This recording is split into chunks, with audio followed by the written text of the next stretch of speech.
ناظرین، تاجدار کائنات امام الانبیاء محمد صلی اللہ علیہ وآلہ وسلم حضرت سلمہ رضی اللہ تعالی عنہ کو کربلا کی ریت دے کر فرمایا، سلمہ یاد رکھنا اور دیکھتے رہنا کہ جب یہ ریت خون میں بدل جائے تو سمجھ لینا میرا حسین شہید ہو گیا ہے۔ گویا حضور صلی اللہ علیہ وآلہ وسلم کے علم میں تھا کہ سلمہ شہادت حسین کے وقت زندہ ہوں گی۔ حضرت سلمہ رضی اللہ تعالی عنہ فرماتی ہیں کہ میں نے وہ ریت سنبھال کر رکھی حتیٰ کہ ہجری کے 7 برس گزر گئے۔ 61 کا ماہ محرم آیا، 10 محرم الحرام کا دن تھا، دوپہر کا وقت تھا۔ میں سوئی ہوئی تھی، خواب میں دیکھا کہ حضور صلی اللہ علیہ وآلہ وسلم تشریف لائے ہیں۔ ان کی مبارک آنکھوں میں آنسو روا ہیں، سر انور اور ریش مبارک خاک الود ہیں۔ میں پوچھتی ہوں یا رسول اللہ، یہ کیفیت کیا ہے؟ میرے آقا صلی اللہ علیہ وآلہ وسلم روتے ہوئے فرماتے ہیں، سلمہ، میں ابھی حسین کے مقتل کربلا سے آ رہا ہوں، حسین کی شہادت کا منظر دیکھ کر آیا ہوں۔ ادھر سلمہ رضی اللہ تعالی عنہ نے خواب میں حضور نبی کریم صلی اللہ علیہ وآلہ وسلم کی زیارت کی۔ ادھر مکہ معظمہ میں حضرت عبداللہ بن عباس فرماتے ہیں کہ دوپہر کا وقت تھا، میں سویا ہوا تھا، خواب دیکھتا ہوں کہ حضور صلی اللہ علیہ وآلہ وسلم تشریف لائے، پریشان حال ہیں۔ آپ صلی اللہ علیہ وآلہ وسلم کے دست مبارک میں ایک شیشی ہے، اس شیشی میں خون ہے۔ میں نے پوچھا کہ یا رسول اللہ صلی اللہ علیہ وآلہ وسلم، یہ خون کیسا ہے؟ فرمایا، ابن عباس، ابھی مقتل حسین سے آیا ہوں، یہ حسین اور اس کے ساتھیوں کا خون ہے۔ آج سارا دن کربلا میں گزرا، کربلا کے شہیدوں کا خون اس شیشی میں جمع کرتا رہا ہوں۔ ناظرین، میدان کربلا میں نواسہ رسول حضرت امام حسین علیہ السلام کی شہادت کے بعد اولاد رسول صلی اللہ علیہ وآلہ وسلم کو قید کیا گیا۔ نبی کریم رؤوف الرحیم صلی اللہ علیہ وآلہ وسلم کی بیٹیوں کو بے پردہ کر کے کوفہ اور شام کی طرف لے جایا گیا۔ آگے فوج یزید ناچتی ہوئی جا رہی تھی اور پیچھے رسول صلی اللہ علیہ وآلہ وسلم کی بیٹیاں قید ہو کر بے یار و مددگار ہو کر جا رہی ہیں۔ فوج یزید کے ہاتھ میں تمام شہیدوں کے کٹے ہوئے سر اور وہاں بغیر سر کے زمین نے کربلا پر جسم مبارک بکھرے ہوئے تھے۔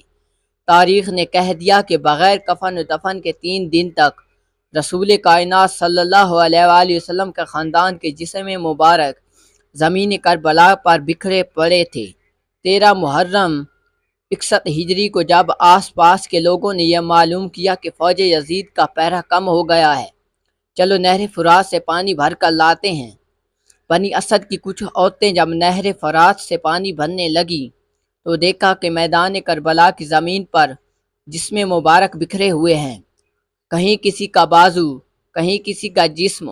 انہوں نے جب اس عالم کو دیکھا تو روتے روتے اپنے مردوں کے پاس پہنچی اور روتے چیختے پکارنے لگی، اے رسول اللہ کا کلمہ پڑھنے والو، اس زمین کربلا پر رسول صلی اللہ علیہ وآلہ وسلم کا خاندان تھا، شاید یزید کی فوج نے انہیں شہید کر دیا ہے، ان کے جسم مبارک بکھرے ہوئے ہیں، ان کے خیمے جلے ہوئے ہیں، چلو آؤ ان کی تدفین کرتے ہیں۔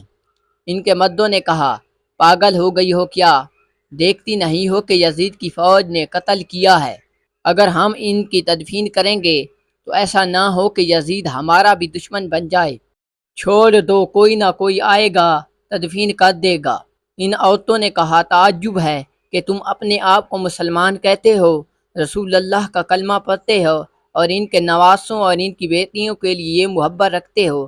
کیا رسول صلی اللہ علیہ وآلہ وسلم نے نہیں فرمایا تھا کہ میں اجر رسالت کچھ نہیں مانتا سوائے اس کے کہ میری آل سے محبت کرو۔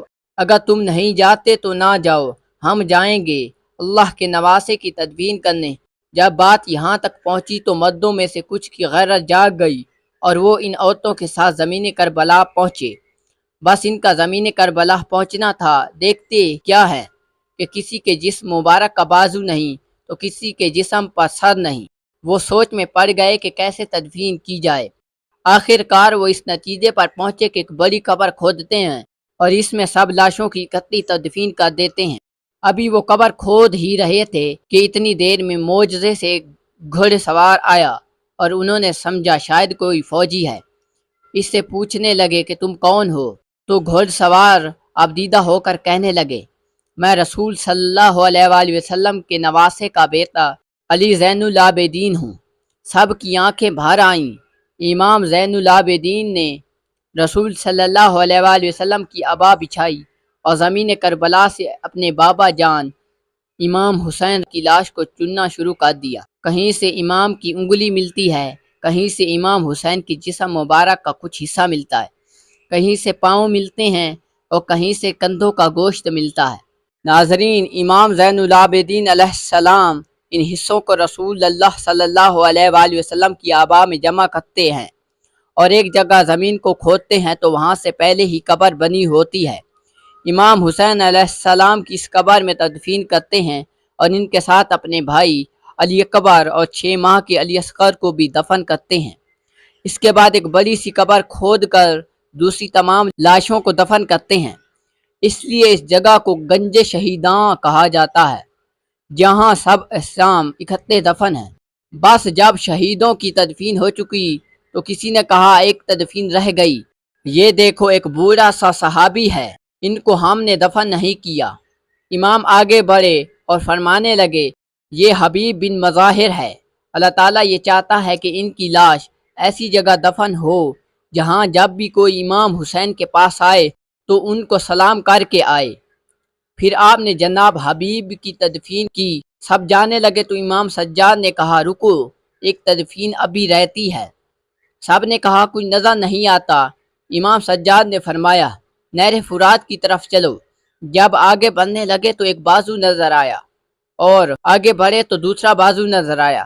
بس تھوڑا آگے چلنا تھا کہ جناب ابو الفضل حضرت عباس علمدار کا جسم مبارک آیا۔ جب عباس علمدار کو اسی جگہ دفن کر دیا جہاں وہ گھوڑے کی زین سے زمین پر اتر آئے تھے۔ آج بھی قبر عباس اور قبر حسین ایک دوسرے کے آمنے سامنے ہیں۔ ناظرین، نواسہ رسول امام عالی مقام امام حسین علیہ السلام اور آپ کے باقی ساتھی جو میدان کربلا میں شہید ہوئے، سب کو وہاں قریبی گاؤں کے لوگوں نے دفن کیا اور اس قبیلے کا نام تاریخ میں بنو اسد لکھا ہوا ہے۔ کسی ایک فرد کا نام نہیں ملتا کہ فلاں نے نماز جنازہ پڑھائی۔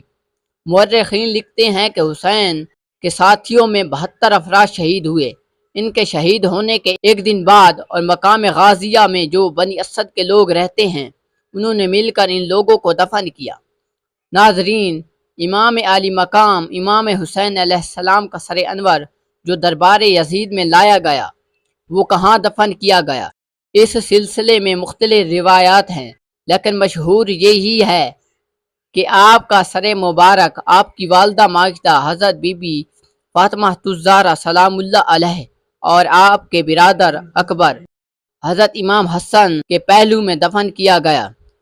امام حسین علیہ السلام کی شہادت مرگ یزید ہے۔ ناظرین، حضرت امام حسین کی یہ قربانی رہتی دنیا تک یاد رکھی جائے گی، جس طرح انہوں نے اللہ تعالیٰ اور اس کے رسول کے دین کی خاطر اپنے خاندان کی قربانی دی۔